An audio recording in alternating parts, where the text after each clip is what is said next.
Hello, everyone. The focus of this video from the Saga Executive Functioning Team is sustained attention. Sustained attention was officially a focus for sort of January, mid-January into mid-February for us, but in reality is a focus all the time because paying attention in the world and in school are really important, valuable skills that we work on across the year at Saga.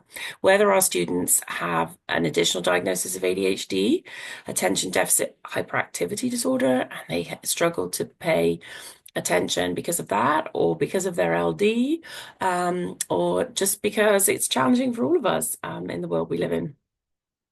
Some of our student examples is their mind wandering when they're trying to listen or watch something mid-sentence, thinking I've forgotten what someone's saying when we zone out, not paying attention to details.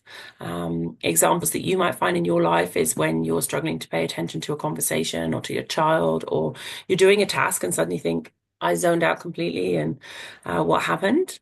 Many barriers that get in the way of paying attention that are on the poster here in our barriers and strategies protocol that we do.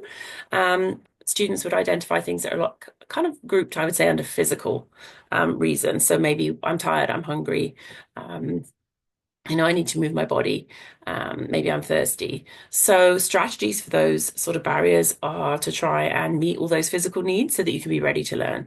So when my class arrive in the afternoon after phys ed, I'm the last period of the day. It can be hard for us to focus. So I make sure that there is a 5-minute transition time where they can drink, eat, walk, whatever it might be, so that they're ready to learn when they come in. And all those barriers are removed. And those are the things that you can do at home too.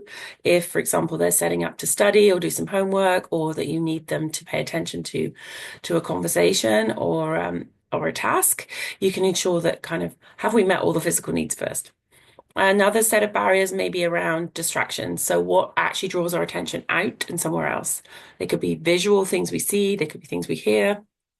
And we think about how can we reduce those barriers. So is that making sure there isn't visual clutter? Is that making sure that blinds are closed or doors are closed so that noise and visual stimulus are reduced? Having a TV in the corner playing that someone else is watching while you're trying to study could be really hard. So in addition, sometimes having things that could block out sound or listening to music can help some people focus. Just having those discussions with your student about what works for them. Is that listening to just instrumental music without lyrics, or is that listening to white noise? Or is it just having noise cancelling headphones so that other sounds aren't there and you can just be with your brain if you like? One of the other sort of main categories that's on the poster there and comes up a lot is just feeling overwhelmed with a large amount of information. And so when a lot of information is coming at you, you can basically fail to pay attention because it's too much. So as adults, we can support that by chunking things down into smaller steps, breaking activities up, asking for maybe one or two things at a time instead of lots of verbal instructions. Sometimes we support that with, visuals so the student can see what they need to do. And there's a reminder there so they don't have to ask. And that's a skill we eventually want them to take on themselves, is to break down a task into smaller chunks so that they can pay attention. And one way that some of our students are doing that for homework and some of the teachers do it in their classrooms, I certainly find this works for my classes. There's official name for it called the Pomodoro technique, which I'll link in the email, but it means working for like 25 minutes and taking a 5-minute break, and doing that back to back leads to more productivity and more focus than trying to just focus for a whole hour and then actually getting much less done. And if that involves a break, a walk, a snack, then your brain is better able to focus afterwards.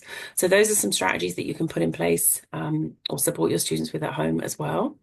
And we know that devices are taking our attention away for all of us, and they are designed to help us hyper focus on that. So ways of being able to ensure that devices are tools and they're positive, and that or elements of those devices are controlled or removed or adjusted so that students can pay attention to what they need to at the time. And I think it leads a little into our next focus, which is task initiation. So if I can't struggle to pay attention, what do I pay attention to when? I can struggle to be able to actually start a task unless these things are in place and some of those barriers are removed.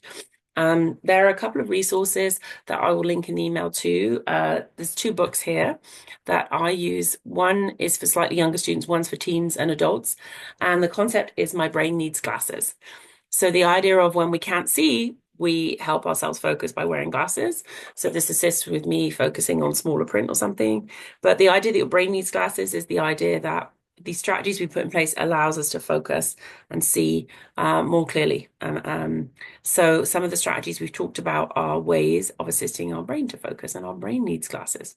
So I'll link those in the email, as well as any other things that I think will be useful for you moving forward. I hope this was useful. Look forward to talking about task initiation next.